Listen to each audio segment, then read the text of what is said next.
Welcome to Across the Pitch. Let's get into it. Today we will talk about the Arsenal match and the Madrid match. Starting with Arsenal. You know what's incredible? Arsenal, who just put 5 past Manchester City, couldn't score a single goal in 180 minutes against Newcastle. Not one. And this wasn't just luck or Arsenal having an off day. This was Eddie Howe's tactical brilliance on full display. Let's talk about that press first. Newcastle's pressing system was absolutely perfect. They didn't just rush at Arsenal mindlessly. No, this was calculated. The way Isak and Gordon positioned themselves to cut off passing lanes to Arsenal's center backs?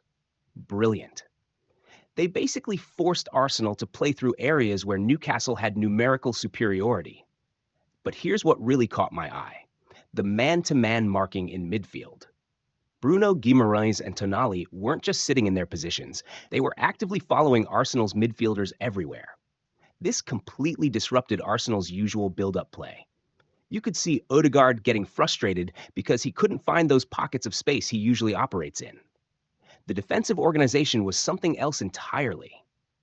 When Arsenal had the ball, Newcastle would shift into this compact 5-4-1 formation. But, and this is crucial, they weren't just sitting deep. Their center backs, particularly Dan Burn, would step out aggressively to engage Arsenal's forwards. This meant Arsenal couldn't just play with their backs to goal. They had to constantly be moving, constantly be thinking. But let's talk about what I think was the real difference maker: Isak and Gordon. These two were absolutely electric. The way they transitioned from pressing to attacking was incredible. As soon as Newcastle won the ball, boom, they were off. Isak's movement in particular was giving Saliba and Gabriel nightmares. We're talking about two of the Premier League's best center backs here, and they looked absolutely lost at times. Remember that disallowed goal in the first half? That sequence perfectly showed what Newcastle were trying to do. Win the ball high, immediate vertical pass to Isak, and he's away. Even though it didn't count, it set the tone for the whole match. And let's give some credit to Eddie Howe here. The way he set up with that back five wasn't defensive at all. It was actually quite aggressive. Having those wingbacks pushed up meant Arsenal's fullbacks couldn't get forward without leaving massive spaces behind. Trippier and Hall were essentially pinning Arsenal's wide players back, which completely nullified one of Arsenal's biggest attacking threats. What's really impressive is how consistent this was across both legs. At the Emirates and at St. James Park, Newcastle executed the same game plan to perfection. They didn't just win these games, they controlled them. Arsenal, a team known for their tactical flexibility under Arteta, couldn't find an answer in either match. This wasn't just about defending well or attacking well. This was about having a complete tactical plan and executing it perfectly. Newcastle knew exactly how to hurt Arsenal and exactly how to stop them from playing their game. When you look at the scoreline, 4-0 on aggregate, you can't say it wasn't deserved. This was tactical superiority in its purest form. You look at that City game, Arsenal were absolutely flying. They were precise, they were clinical, they dominated the Premier League champions. Fast forward to tonight, and it's like watching a completely different team. The sharpness was gone, the confidence evaporated, and most worryingly, the basic fundamentals just weren't there. What really stands out is how many individual players had absolute nightmares. William Saliba, who's been rock solid all season, looked completely rattled by Isak. We've been talking about Saliba and Gabriel as possibly the best center-back partnership in world football in 2024. But tonight, they were getting turned inside out. I've never seen Saliba look so uncomfortable.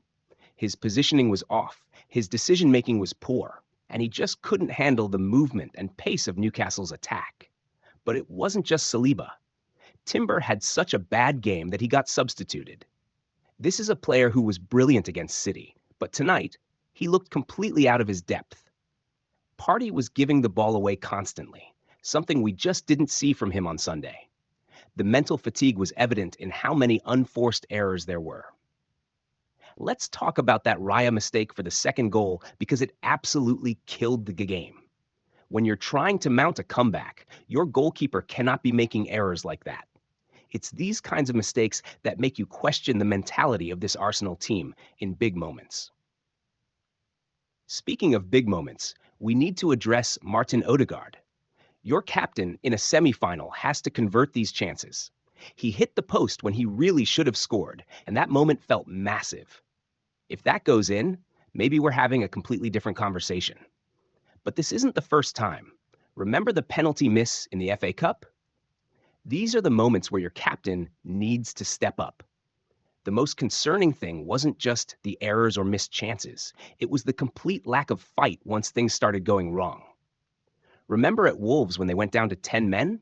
The team showed incredible spirit. Tonight? Once Newcastle got that first goal, the belief seemed to completely disappear. You had 6,000 Arsenal fans who made that long journey up north, and the team gave them absolutely nothing to cheer about. What makes this even more frustrating is that Arsenal knew exactly what to expect. Newcastle have done this to them twice already this season. They haven't scored a single goal against them in 3 matches now. This wasn't some tactical surprise. Newcastle played exactly how everyone knew they would play, and Arsenal still had no answer. We can talk about fatigue, we can talk about the quick turnaround from the City game, but at the end of the day, this is a semi-final. These are the games where you have to find something extra, where you have to rise to the occasion. Instead, Arsenal crumbled under the pressure of St. James Park. This wasn't just a defeat, this was a complete surrender, and that's what will worry Arteta the most. Look at Alexander Isak. This guy is absolutely different class. He's making Saliba and Gabriel, statistically one of the best defensive partnerships in world football, look like they're playing Sunday League football. The way he receives the ball, his movement, his finishing, his ability to take players on, he's got everything. And here's the kicker. Arsenal had the chance to sign him a couple of years ago from Real Sociedad. They considered it, they thought about it, but they didn't pull the trigger. Newcastle did, and now he's arguably the best striker in the league. Then you've got Anthony Gordon, who is absolutely electric tonight. He's constantly making things happen, pressing, running at defenders, creating chances. Newcastle's recruitment has been spot on. They've built a forward line that can terrorize any defense in the league. Now let's contrast that with Arsenal's situation. 30 minutes into the game, Martinelli goes down with what looks like a string injury. He's now out for 3 weeks. And what's their response? They're bringing on youth players.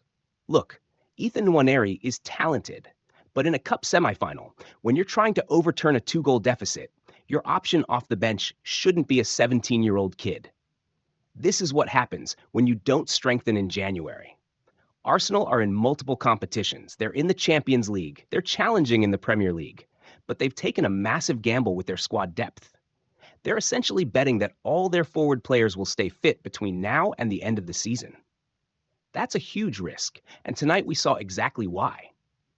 The frustrating thing is, this isn't hindsight. Everyone could see Arsenal needed reinforcements in January.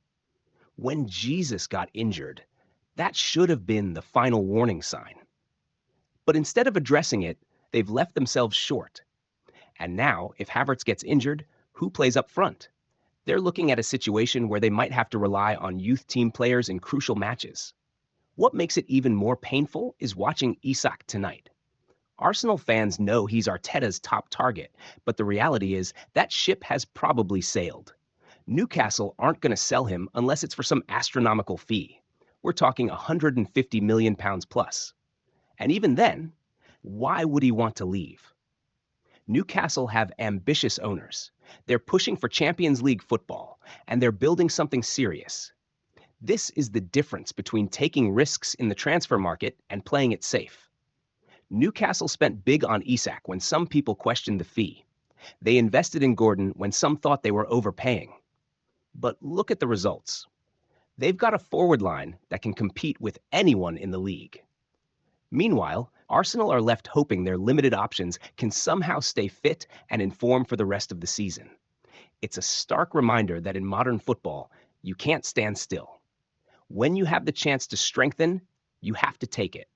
Newcastle did, Arsenal didn't, and tonight we saw the consequences of those decisions played out on the pitch. The scary thing is, this might not be the last time this season that Arsenal's lack of depth comes back to haunt them. But let's talk about Newcastle United and the incredible progress this club has made. What we're seeing isn't just a good run of form. This is a serious football club making serious strides at the highest level. Think about this. Newcastle haven't won a domestic trophy since 1955. That's nearly 70 years. For a club of this size with this fan base, that's almost unbelievable. But now they're in their second League Cup final in 3 years. That's not a fluke. That's a sign of real, sustainable progress. The way they've handled Arsenal this season is particularly telling.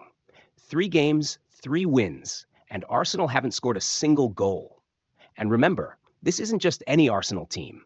This is an Arsenal side that just put 5 past Manchester City. But Newcastle have absolutely got their number. That's the sign of a top team, having that psychological edge over another big club. St. James's Park tonight was absolutely electric. The atmosphere was incredible, and it's worth noting that Newcastle's home support is something special. These fans travel better than any other Premier League club. Think about it. Their nearest away game is Nottingham Forest. Every away game is a long journey, but they still pack out every away end. That's the foundation this club is built on. Let's talk about the final, because Newcastle have to be feeling confident regardless of who they face. If it's Tottenham, Newcastle's record against them is fantastic. If it's Liverpool, well, Newcastle have shown they can give any top team a real game. Eddie Howe has built a side that can go toe-to-toe with anyone in English football. What's really impressive is how they've done it. Yes, they've spent money, but look at how that money has been spent. Players like Isak and Gordon aren't just good signings. They're transformative signings. The whole team has a clear identity, a clear way of playing. When they played Arsenal tonight, it wasn't just about passion or atmosphere.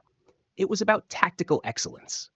You've got players like Bruno Guimaraes showing leadership, Kieran Trippier organizing the defense, Isak looking like the best striker in the world. And what's often overlooked is players like Tonali. We hear about Bruno Guimaraes, but Tonali deserves so much more credit than he gets in the mainstream media. This is why it's frustrating when people only want to talk about Arsenal's shortcomings or focus on the big 6 clubs. Newcastle deserve the credit for what they're building. Yes, they've got wealthy owners, but plenty of clubs have money. It's about how you use it, how you build a team, how you create a culture of winning. The most exciting thing for Newcastle fans is that this feels sustainable.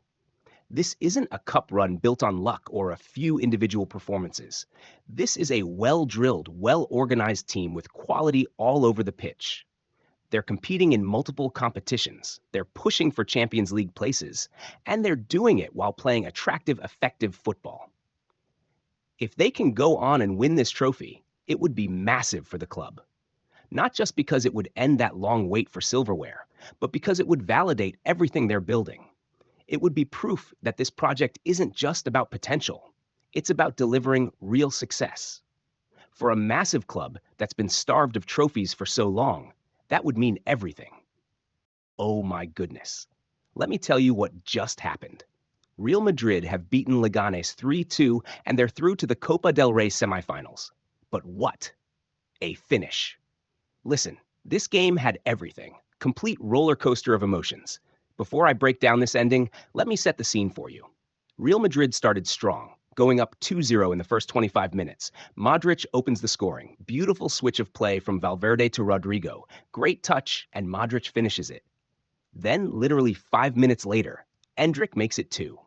Great anticipation, great finish. At this point, I'm thinking, okay, they're cruising. But no, Leganes gets a penalty. Unfortunate handball from Ramon. Juan Cruz steps up, makes it 2-1. Still, I'm thinking, they're good, they're good. Then in the second half, deflection off Ferland Mendy, 2-2. At this point, I'm stressing. I did not want to watch another 30 minutes of extra time. And then, Gonzalo Garcia. This brother comes off the bench. I think he had maybe 4 touches total. 4 touches, last second of play, slow build-up inside the box. I'm getting nervous because I don't want Madrid passing it back and having the ref blow the whistle. But then, great patience from Brahim Diaz with the cross, and boom, Garcia with the header. Let me tell you something. I celebrated this goal more than any other goal they've scored this season. And you know why? Because this win was crucial. The Copa del Rey is a trophy I've only seen them win one time, maybe in the last decade. One time. That's a disgrace for Real Madrid. And right now, it would be fascinating to see who they face next round. Whether it's Atletico or Barcelona, it sure would be an exciting match. And let's be honest, they deserved this win. That second half, they were constantly knocking on the door for that third goal. The Leganes goalkeeper was making saves, the post saved them too. But in the end, Garcia comes through with basically the last touch of the game. It reminded me of those clutch headers Madrid had from last season. This is what Real Madrid does. Even when they're not at their best, they find ways to get it done.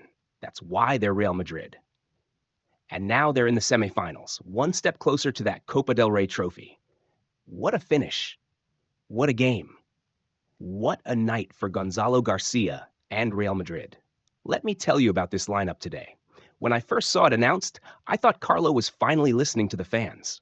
You had Valverde at right back, two academy kids, Raul and Ramon, at center back, Arda Güler starting on the right, Endrick up front. On paper, I was thinking perfect lineup for a Copa del Rey quarterfinal. Boy, was I wrong. It completely sold me on something that had no proof of concept. Let's break down this experimental defense, because honestly, it was getting cooked out there. Starting with Lunin in goal, he was actually solid today, made some crucial saves, especially in those first 5 minutes. Two big saves right at the start, which tells you everything about how we began the game. But he couldn't do much about either goal. One was a penalty, the other a deflection. Now, Valverde at right back.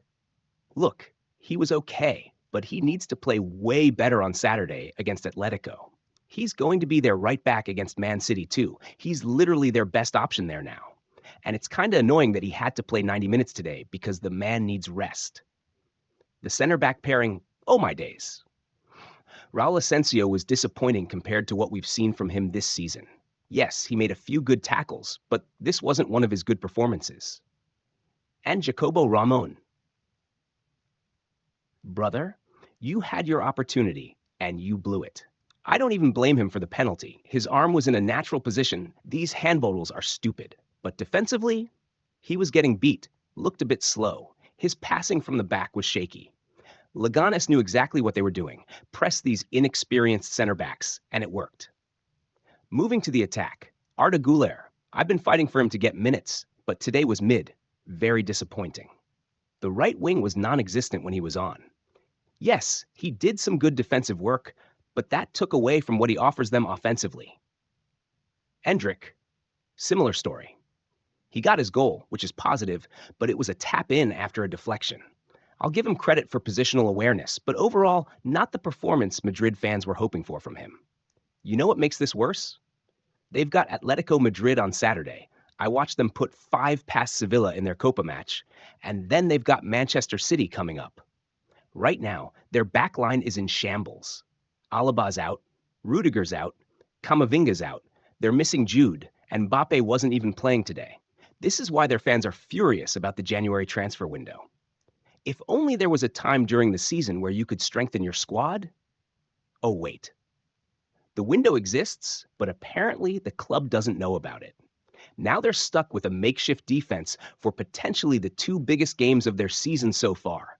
Look, I understand giving youth a chance, but timing is everything. And right now, with these massive games coming up, seeing their experimental lineup struggle against Leganes, it's concerning, really concerning. Let me break down these tactical issues because they're driving me crazy. First of all, why do they always start games so slow? The first 5 minutes, Lunin had to make 2 massive saves. 2 in the first 5 minutes. This is a Carlo problem, and we need to address it.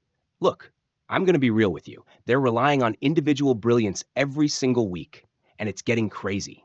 They need a system. Right now, the players are just out there doing whatever they want.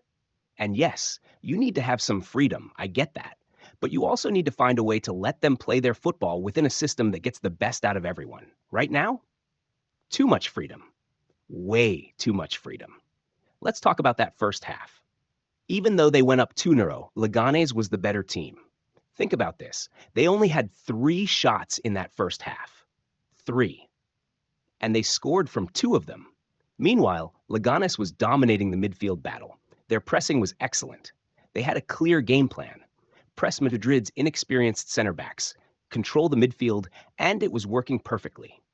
And Carlo, he's just sitting on the sideline, looking all chill like nothing's wrong. Make some tactical changes. Give the players some instructions. There's no excuse for them to go out there and look lost as many times as they do. Here's another thing that's driving their fans crazy: the crossing. They keep crossing the ball when they don't have players who can win aerial duels. Yes, I know Gonzalo Garcia scored from a header at the end, but come on. They crossed the ball so many times this game, and nobody was there. Nobody. You want to know how well Leganes played their tactical game? Their press was so good that even Arda Güler, who I wanted to see attack, spent most of his time helping with defense. That's not what they need from him. But because they had no system to beat their press, he had to drop deep just to help them get out of their own half. The second half, yes, they looked better. They were knocking on the door for that third goal, hit the post, the Leganes keeper made some good saves. But it shouldn't come to that. They're Real Madrid playing against Leganes in the Copa del Rey, and they're getting outplayed for long periods because they have no tactical identity. The worst part?